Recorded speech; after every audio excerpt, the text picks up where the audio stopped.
தொகைநிலை தொடர் என்றால் என்ன? ஜோ, அது மிகவும் சுலபமானது. தொகைநிலை தொடர் என்பது சொற்றொடரில் வேற்றுமை உருபுகள், சொல் உருபுகள், இடைச்சொற்கள் முதலியவை மறைந்து ஒரு சொல் பொருள் விளங்குவது தொகைநிலை தொடர் ஆகும். மேலும் எனக்கு சில எடுத்துக்காட்டுகளுடன் விளக்க முடியுமா? தாராளமாக ஜோ. உதாரணமாக, பால் குடம், பாலை கொண்டிருக்கும் குடம். இதில் வேற்றுமை உருபு மறைந்திருக்கிறது. அப்படி என்றால் யானைப்பாகன் என்பதும் தொகைநிலை தொடர் அல்லவா? இதில் சொல்லுருபு மறைந்திருக்கிறதே. ஆம் ஜோ. வேற்றுமை உருபு மறைந்து வரும் தொகையை வேற்றுமை தொகை எனப்படுகிறது. ஜோ, வேற்றுமை தொகை எத்தனை வகைப்படும்? வேற்றுமை உருபு இரு வகைப்படும் வேணும். முதலாவதாக வேற்றுமை உருபு மட்டும் தொக்கத்தொகை, மேலும் வேற்றுமை உருபும் பயனும் தொக்கத்தொகை. முதலாவதாக வேற்றுமை உருபு மட்டும் தொக்கத்தொகை. ஜோ, இதை எடுத்துக்காட்டுகளுடன் விளக்க முடியுமா? தாராளமாக வேணும். எடுத்துக்காட்டாக தமிழ் படி.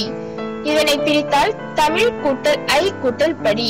இதில் ஐ என்ற இரண்டாம் வேற்றுமை உருபு மட்டும் மறைந்துள்ளது. வேற்றுமை உருபு மட்டும் தொக்கத்தொகையின் சில உதாரணங்கள்.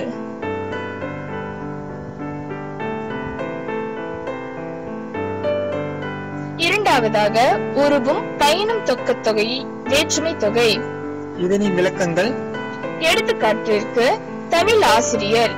அதனை பிரித்தால் தமிழை கற்பிக்கும் ஆசிரியர். இதில் ஐ என்ற வேற்றுமை உருபு மட்டுமன்றி கற்பிக்கும் என்ற வினைச்சொல்லும் மறைந்துள்ளது. வேற்றுமை உருபும் பயனும் தொக்கத்தொகையின் சில உதாரணங்கள்.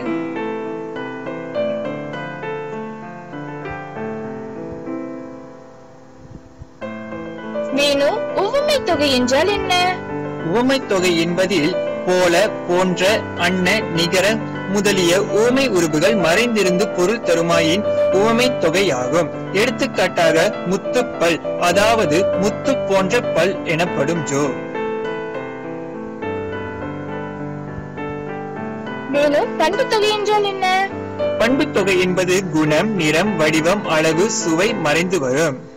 இது எத்தனை வகைப்படும்? இது 3 வகைப்படும். முதலாவதாக பொது பண்பு தொகை, இரு பெயரட்டு பண்பு தொகை, இறுதியாக மையற்று பண்பு தொகை ஆகும். பொது பண்பு தொகை என்றால் என்ன? உதாரணத்திற்கு சிவப்பு சேலை. இங்கு வண்ணம் குறித்த முழு சொல் மறைந்து வந்ததால் பண்பு தொகை எனப்படுகிறது.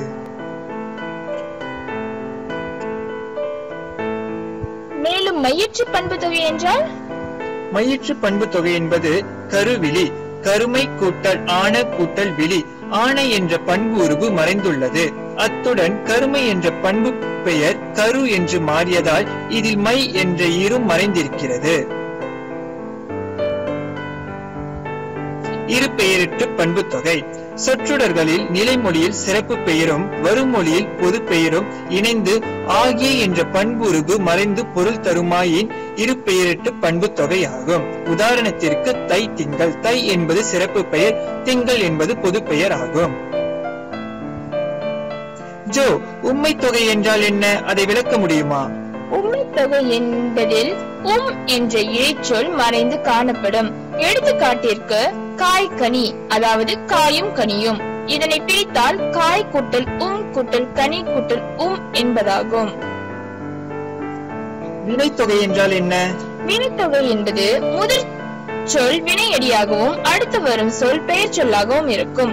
வினைத்தொகையில் காலம் காட்டும் உருபுகள் மறைந்திருக்கும். எடுத்துக்காட்டிற்கு அலைக்கடல், அலைந்த கடல், அலைகின்ற கடல், அழைக்கும் கடல். மேலும் அன்மொழி தொகை என்றால்? அன்மொழி தொகை என்பது வேற்றுமை தொகையில் அடியாக பிறந்தது அன்மொழி தொகை. தேன்மொழி, தேனை போன்ற மொழி என்று விரிவதால் இது உவமை தொகை. தேன்மொழி பாடினாள். தேன்மொழி என்ற உவமை தொகை ஒரு மங்கையை குறித்ததால் உவமை தொகை இங்கு அன்மொழி தொகையானது. இதுவரை என்னுடன் தொகையை பற்றி கலந்துரையாடியதற்கு நன்றி வேணும். உனக்கும் எனது நன்றிகள் ஜோ. மீண்டும் சந்திப்போம். Created using Powtoon.